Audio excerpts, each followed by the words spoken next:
कहानी इस प्रकार से निकलती है और उसी ने आकर के यहाँ बदला लिया है। तो अब इधर क्या हुआ, मंथरा की बुद्धि को फेर दिया।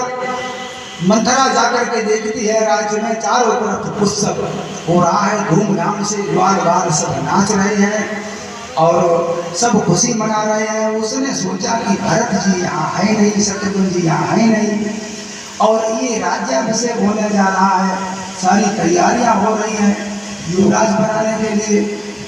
उसके मन में क्षोभ हो गया और भरत को बहुत चाहती थी, इतना इसलिए था भरत पे, तो उसने जाकर के कौशल्या जी के महल में गई, उनको बहुत प्रसन्न देखा।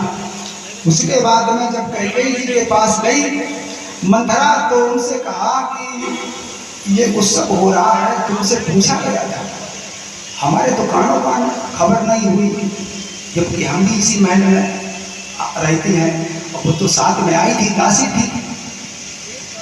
तो उन्होंने कहा कि हमें पता तो है, तो क्यों तुम्हें इसलिए तकलीफ दिया है, तुम्हारे चेहरे पे खुशी नहीं है। मंथरा ने कहा खुशी इसलिए नहीं है कि कौशल्या से पूछ करके ये काम किया, तुमसे नहीं पूछा गया और महाराज सबसे ज्यादा चाहते तुम ही को है।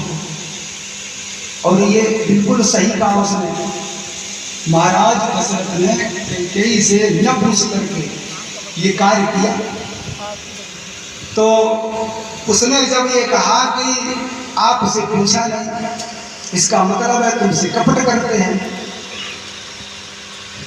तो एक बार कैकेयी जी ने ये कहा है कि इस प्रकार की बातें अगर तुम करोगे तो हम तुम्हारी जीभ कटवा देंगे।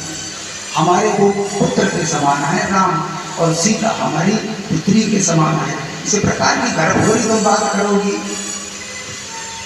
तो इसने कहा तो कोई हमें कहानी